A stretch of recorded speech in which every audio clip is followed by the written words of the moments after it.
foi tratado. E foi aí que eu comecei a olhar de maneira mais séria para esse transtorno e eu comecei a me entender mais.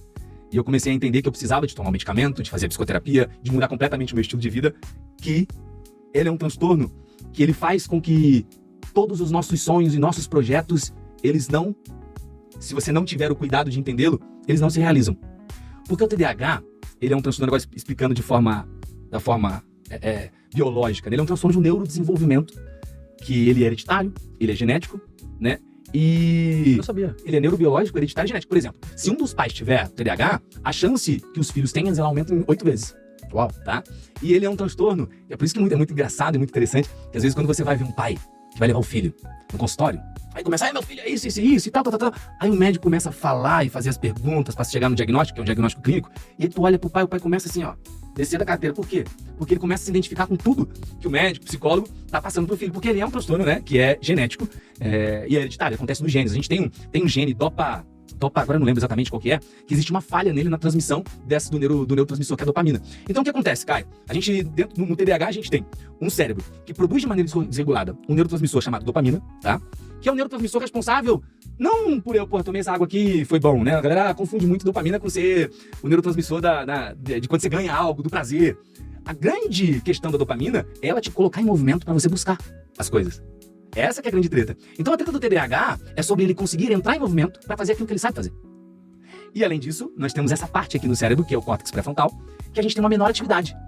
E o córtex pré-frontal, Caio, ele é a parte do cérebro responsável por um conjunto de funções chamadas funções executivas. É como se fosse o CEO da empresa cérebro. É a razão ali, né? Isso. É a parte onde você vai ter um freio, é a parte onde você vai categorizar as coisas, você vai definir prioridade, você vai olhar um comportamento, lembrar de algo que você fez lá atrás e tracionar o seu comportamento para mudar de rota, até porque você já sabe a merda que fez. Então é um conjunto de funções no cérebro que elas acontecem simultaneamente.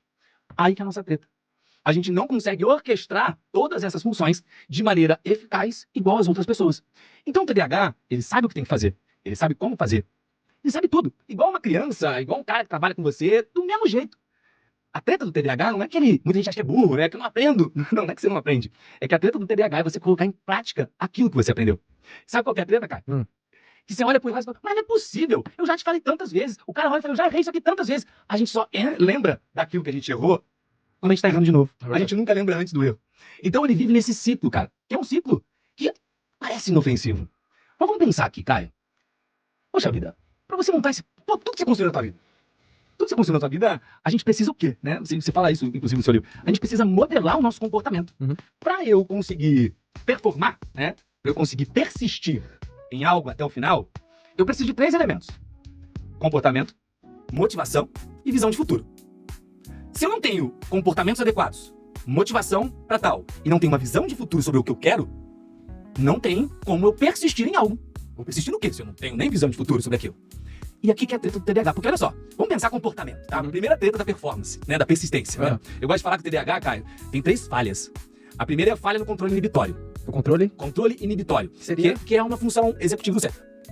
Parte fora. É isso aqui que você tá vendo aqui, ó. Eu na cadeira não consigo. Vem uma coisa na minha mente pra eu falar, de repente eu solto e não consigo pensar sobre aquilo antes de soltar, né? Ou então no controle em conseguir inibir um comportamento pra que ele seja adequado pra uma situação. É às vezes aquele cara que fala umas piadas sem graça no meio da reunião, você fala, cara, não é possível, ele não pensou antes de falar isso. Entendeu? É o cara que tá assim, ó. Aí eu vi aquele sorvetinho ali, ó. Eu tô conversando com você, aí eu... Entendeu? Eu não consigo inibir o comportamento. Aí tinha uma tela aqui que eu não vi. Você tá entendendo? Então essa falha no controle inibitório. Olha lá, a galera tá dando risada. Eu não consigo inibir. O TDAH é aquele cara, o Caio. Parece que vocês dão risada, mas isso aqui, gente, é 24 horas, entendeu? 365 dias do ano. É uma loucura. Mas você aprendeu a ser leve com você? É o que a gente já falou hoje. Quando você aprendeu a pegar esse sorvete, alguém fala... Eu dou risada, eu aprendi. Hoje, por exemplo, ó. Esse óculos aqui eu comprei ontem. Por que eu comprei ontem? Porque nos últimos... Uma ótica mandou 3 óculos de presente pra mim. Eu só tinha que fazer o quê? Eu só tinha que gravar o vídeo, recebendo o presente e agradecer na ótica. Antes de eu gravar o vídeo, que eu esqueci de gravar, eu perdi os 3 óculos em um mês. Aí os óculos que eu ganhei, eu tive que pagar. Eu pedi desculpa e paguei pra ótica. Aí eu comprei 3 óculos novamente mês passado. Eu perdi os 3. Então foram 6 óculos em intervalo de 3 meses. Aí antes de vir pra cá, eu falei com a Fernanda, falei, cara, não dá pra eu ir cego nesse podcast. Fui, comprei um óculos correndo e vim aqui. Então assim, essas coisas que parecem sutis, hoje eu dou risada. Tem hora que você fica puto pra cacete. Mas antes, imagina, um indivíduo que não sabe o que tá acontecendo com ele, ele se sente responsável. Ele se sente, não é possível, eu não consigo guardar um óculos, entendeu? O cara constrói algo gigantesco, mas perde 6 óculos. É isso, amigo, entendeu? E hoje eu falo assim, dá risada, que vai ser desse jeito. Então assim, voltando, recapitulando, eu abro várias abas, mas depois eu vou fechando nada. Sim, sim. A primeira falha é a falha nesse controle inibitório, em inibir um comportamento, para que esse comportamento seja adequado para a situação, tá? É por isso que muitas vezes o TDAH às vezes parece infantil. Por quê? Primeiro, que nosso desenvolvimento cerebral a gente tem um delay. As pessoas, a galera aí normal, vamos falar assim, né? Cria maturidade ali por volta, quando eu falo maturidade é de finalizar a formação do cérebro, tá? Por volta de 24 anos. A gente 6 anos de delay, com 30.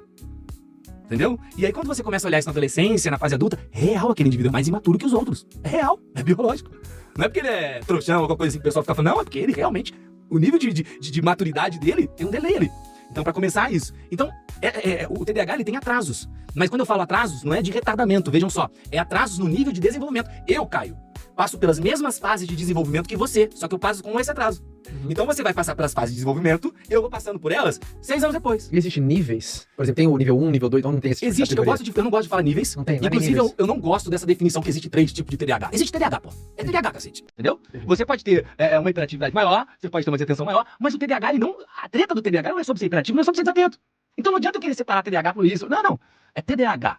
Porque é um transtorno de intenção e de performance, que é um transtorno de autorregulação. E autorregulação não é sobre ser mais hiperativo, não. É mais profundo. É outra, tá todo mundo em outra camada. Saindo aqui do topo de funil e no mais profundo.